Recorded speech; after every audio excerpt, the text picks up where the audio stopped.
Hello. 3 weeks ago today, I came off life support. I have had a triple bypass operation. Quite unusual for someone of my age. I'm 58 years old. Up until the operation, or up until the diagnosis that led to the operation, I was considered to be a very fit and healthy person. I was a surf instructor, professional diver, indate beach lifeguard, and I'd qualified as a open water swim coach, so very water based. I was training for a triathlon, a deadly dozen, and a high rocks. I was training intensely at 4, 5, 6 times a week, depending on the training cycle I was in. There had been, with hindsight, some signs and symptoms that perhaps foretold the situation I was going to be in. I'm making these videos as a video diary of my return to fitness, getting back into the water. I noticed that there was not much information out there for people like me, and I know there are people out there like me who had fit, healthy lifestyles and have suddenly discovered they've got heart problems. Just talking to people, I know of a triathlete who had similar heart trouble. Again, very healthy life. So a quick bit of background. I've been swimming, surfing, playing water polo, and involved in professional activities that require me to be fit. I'm not a professional athlete, but my job requires a lot of fitness. I was a police officer, professional diver, and I said I'm part-time surf coach, swim coach, qualified beach lifeguard. So I've always been fit. I don't drink, I don't smoke. I was vegan or plant-based for nearly 14 years. I'm not the profile for your classical heart attack. The cause of my heart attack was numerous, predominantly genetic. So I inherited the wrong genes. The cardiac surgeon involved said that pretty much whatever I'd done, I was going to have it. I'd probably deferred the heart attack by my lifestyle and improved my chances of recovering. So this series of videos is basically about me trying to get myself back in the water. My goal, I'm 58 now, I'm 59 in April. My goal is to swim Lake Windermere or an equivalent distance, depending on available events. For my 60th birthday, I want to do a deadly dozen, get back in the water and surf, re-qualify as a surf lifeguard in the next year and a half. So just to prove I didn't make it up, that's my beach lifeguard qualification, my surf coach, STA level 2 swim coach. I'm not a doctor, I've got no medical qualifications.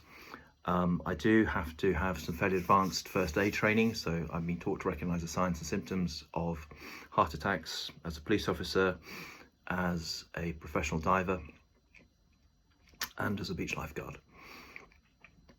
So historically speaking, just run through how I ended up here. About 2.5 years ago, probably 3 years ago, I went for a medical for a particular job, occupational health. The doctor, who was in Nigeria, had some concerns about my ECG. However, prior to that medical, I'd been travelling for about 48 hours non-stop. I'd flown from London to Lagos, from Lagos to Port Harcourt. There'd been flight delays. I didn't know I was going for a medical, and I'd basically been staying awake on caffeine. The doctor looked at this and said he had some concerns, but because I'd been awake for 48 hours and living on caffeine, he sent me back to a hotel. I slept for probably about 18 hours, went back, did the ECG, fine, no problems. He was concerned slightly about potentially chronic anxiety or something else causing these issues.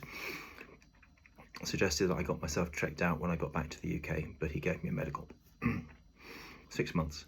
I flew back, I did my job, flew back to the UK and went to a doctor. Doctor did an ECG, nothing wrong with you. They looked at anxiety, potential recurrence of childhood asthma. About then I did my surf life-saving qualification. That involves a 400-meter swim in under 8 minutes, which for a swimmer isn't particularly difficult. But this was a first sign because I went straight in and swam it. Halfway through the swim, I felt my chest was a bit tight, out of breath, but I also knew I was very stressed about it. I got myself into a state. I made the time, no problem, but it was a little bit harder than I expected, and I'll come back to why, but also why that didn't roll out. So I passed that. I got myself back into training. I joined a group where I live called Jerks. You'll find the link below. And we were training for, it's multi-sport training, so high rocks, steady dozen, fitness racing, that sort of thing. Training was going well. I was doing a lot of high intensity training. I had no problems whatsoever pushing my heart rate up to 180. And for the next year and a half, things are fairly stable. This year, the end of last year, I should have competed in a deadly dozen. I had COVID just before that, and on coming back from that, I did a couple of training sessions. Things didn't feel right. I put it down to COVID. I went and saw a doctor, ECG, no problem. Loads of other tests, blood pressure, which I monitor regularly. My blood pressure sits about 116 over mid-60s. My resting heart rate is between 48 and 52, which for a 58-year-old is not unreasonable. So I saw another doctor. I was told no problem, possibly a recurrence of exercise-induced asthma, which I did have briefly as a child going through puberty. I went out for a surf a couple of days later. It was very cold, quite big. I paddled out, and something deep in my subconscious said something's not working right. And I was almost at the point of calling 999 when I got out of the water. So I paddled in, walked up the dunes carrying a longboard. The dunes where I live are incredibly big. One of them is known as the Dune of Doom. It's a famous dune that people come here, travel to run up and down. I climbed the Dune of Doom with my surfboard, no problems at all. Not out of breath, felt fine. It must be psychological. A couple of days later, I was out for a run, chest pain. Now, when I'd been away, I'd stayed in a hotel for a couple of months on a job. And this is where it all ties up. I'd been doing high intensity interval training, mostly with kettlebells, and heart rate 150, 180 for a minute, drop back down for a rest, repeat. That type of training, no problem. But on the long steady runs and the long steady swims, I felt a bit uncomfortable in my chest. I'd put this down to the COVID and various other things, but I was starting to worry. Anyway, I went for a run. It was planned as a long, slow run, 800 meters in, chest pain, severe chest pain. Not crippling, but just stop, took a couple of breaths, chest pain goes away. Not cold and sweaty, not clammy, no sense of doom, none of the things that you're taught to look for with a heart attack. But my subconscious, or some part of my brain, was telling me there is something seriously wrong here. So I ran back to the car, and I note ran back to the car, by which time I was feeling fine. And I drove myself to A&E.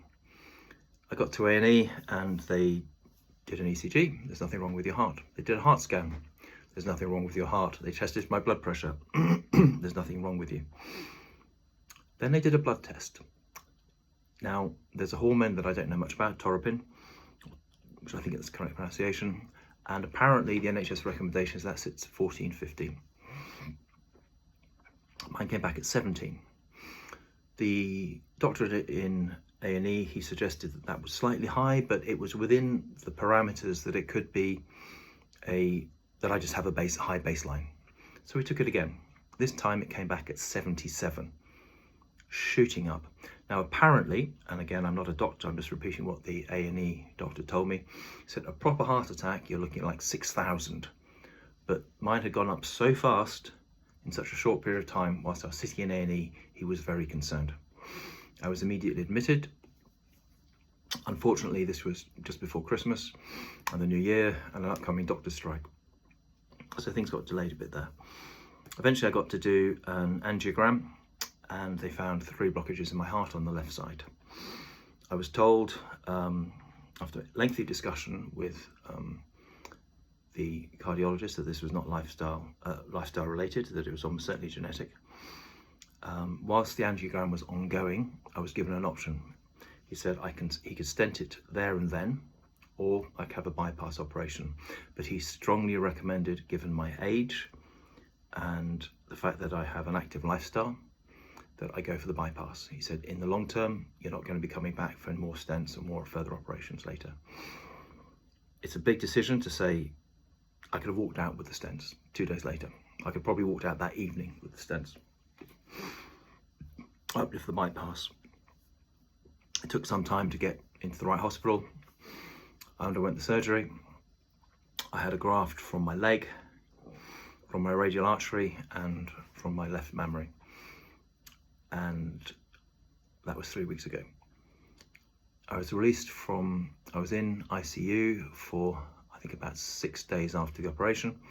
A couple of days after that, I was released home. I started walking maybe 10-15 minutes a day.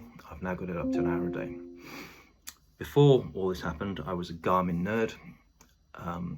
My entire life was on Garmin. My blood pressure, my steps, my swimming, my cycling, my surfing.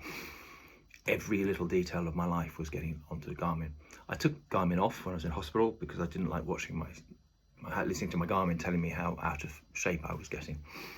I'm going to start putting it back on tomorrow and uploading it. So the purpose of this is, 1, to hold myself accountable. 2, to share my successes and failures with other people who are going through the same thing. I found very little information available for people who are healthy and active prior to heart surgery. It mostly seems to be aimed at people who had smoking problems, history of diabetes, that type of thing. I have none of those. But just through talking to people, I've discovered there are a lot of other people out there. So that's the goal. And I said to hold myself accountable. The targets are Lake Windermere, a Deadly Dozen, a High Rocks, and to get back surfing. And to get my Beach Lifeguard qualification back. So I'm going to document what I do, what I eat to a point. I've been experimenting with diet and looking at what works and what doesn't. And if you're interested and this helps, I hope it is useful. And I will put links to all the various schools and bits of information below, because I'm doing this really because I couldn't find the information I need to help me. So other people are going through this, and let's see what happens. Thank you.